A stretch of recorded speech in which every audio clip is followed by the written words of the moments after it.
The 50/30/20 budget rule is one of the simplest yet most powerful tools for managing your personal finances, and in this video, we're going to break it down step by step with real-life examples to help you understand exactly how it works and how you can apply it to your own life. So, what is the 50/30/20 budget rule? At its core, it's a budgeting guideline that divides your after-tax income into three main categories: 50% for needs, 30% for wants, and 20% for savings and debt repayment.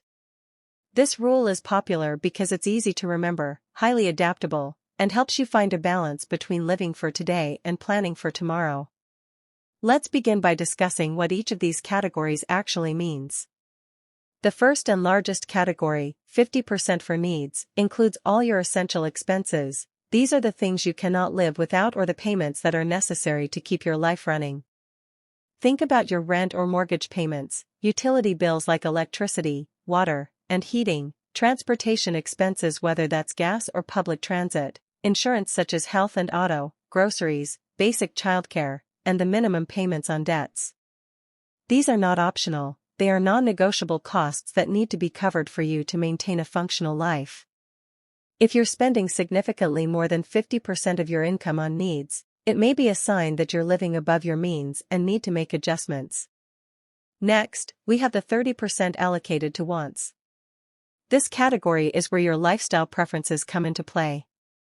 Wants include all the things that make life enjoyable, but are not essential to survival. This could be dining out, entertainment subscriptions like Netflix or Spotify, travel and vacations, shopping for clothes or gadgets, hobbies, gym memberships, and any other discretionary spending. It's important to be honest with yourself here. Many people tend to justify wants as needs. For example, having a car might be a need for getting to work, but wanting a luxury vehicle with all the latest features falls into the wants category. Being able to distinguish the two is key to sticking with the 50/30/20 rule effectively. Lastly, the remaining 20% goes towards savings and debt repayment. This is arguably the most critical part for securing your financial future. It includes building an emergency fund, contributing to retirement accounts like a 401k or Roth IRA, investing, and making additional payments on any existing debt like student loans or credit card balances. The goal here is to reduce your liabilities and increase your net worth over time. This category is what separates people who live paycheck to paycheck from those who build financial stability and long-term wealth. So now that we've defined the rule, let's walk through a practical example. Imagine you earn $4,000 per month after taxes. According to the 50/30/20 rule, you would allocate $2,000, 50%, toward needs, $1,200, 30%, toward wants, and $800, 20%, toward savings and debt repayment. Let's break that down. For needs, your rent might be $1,200, groceries $400, transportation $150, insurance $100, and utilities $150, totaling exactly $2,000.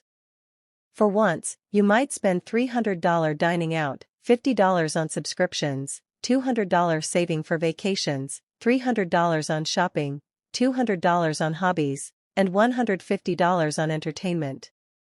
That brings you to $1,200. For savings, maybe you put $300 in an emergency fund, contribute $200 to retirement, pay $200 extra toward credit cards, and invest $100, totaling $800. This balanced breakdown helps you live within your means, enjoy life, and still plan ahead financially. But what if your income is much lower or much higher? Let's explore how to adjust the rule based on income level. If you're a low-income earner, say earning $2,000 per month, your needs might take up more than 50% of your income. Rent alone could be $1,000, leaving little room for other essentials. In such cases, you may need to temporarily shift the balance to something like 60% needs, 20% wants, and 20% savings, or even 70/20/10. The key is to still save something, even if it's just $25 a month. Building the habit is more important than the amount.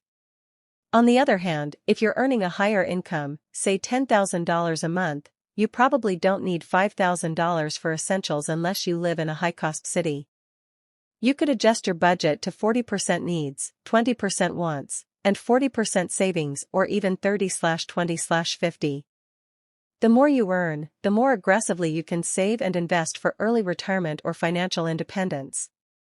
Let's take another real-life example, a recent college graduate earning $3,000 per month. Applying the 50/30/20 rule, $1,500 would go to needs, rent at $800, groceries at $300, transport at $150, insurance at $100, and utilities at $150. Then, $900 would be for wants, like eating out for $200, streaming and entertainment at $100, clothing at $200, travel savings at $200, and hobbies at $200.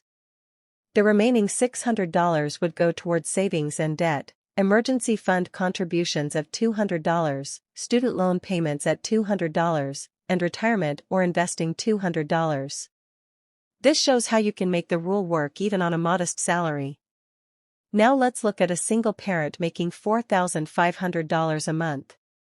Needs may include rent at $1,200, groceries at $600, childcare at $400, utilities at $200, transportation at $250, and insurance at $300, totaling $2,950, which is already more than 50%.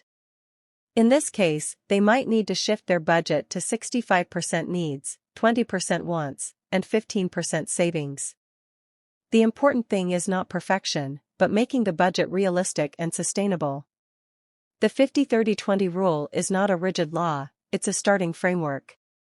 Now, why does the 50/30/20 rule work so well? First, its simplicity makes it easy to follow, even for people who've never budgeted before.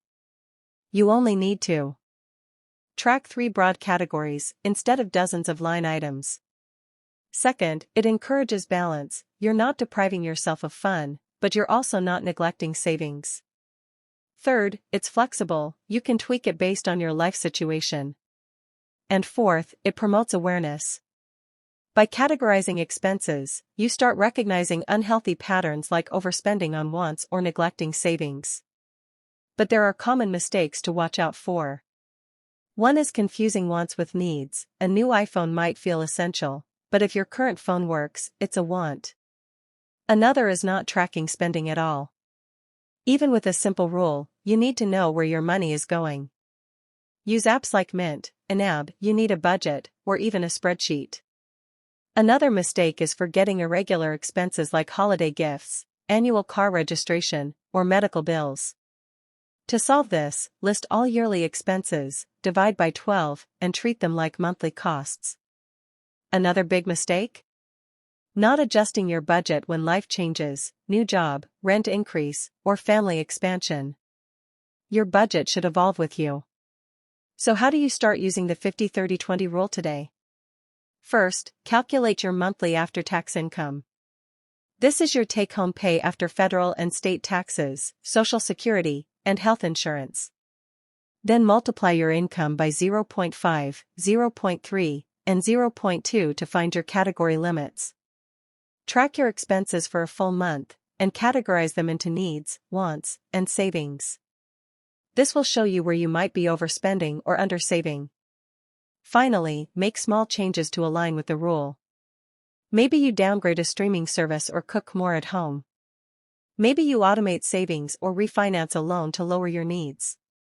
The point is progress, not perfection. Now, let's explore how this rule fits into long-term financial planning.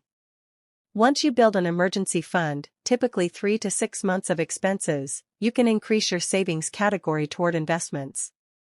Use your 20% savings portion to build wealth through retirement accounts, index funds, or real estate. Over time, your savings will generate passive income, moving you toward financial independence. The 50/30/20 rule can be the first step on your journey to early retirement or simply having peace of mind. And remember, budgeting isn't about restriction, it's about control. It gives you the power to tell your money where to go instead of wondering where it went. Whether you're living paycheck to paycheck or already saving thousands per month, applying this rule can bring structure, clarity, and confidence to your financial life. Don't be discouraged if it takes a few months to get it right. The key is consistency. Review your spending monthly, adjust when necessary, and celebrate small wins. Paid off a credit card? Great. Added $500 to your emergency fund? Awesome. Every small step matters. And if the 50-30-20 split doesn't work perfectly for you, that's okay, try a 60-20-20, or a 70-10-20. The point is to be intentional with your money.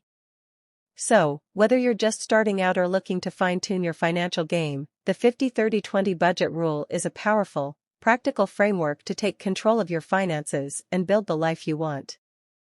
Thanks for watching. If you found this video helpful, be sure to give it a thumbs up, subscribe for more personal finance content, and drop a comment below telling us how you budget your money, or if you've tried the 50-30-20 rule yourself. Until next time, take care of your money, and it'll take care of you.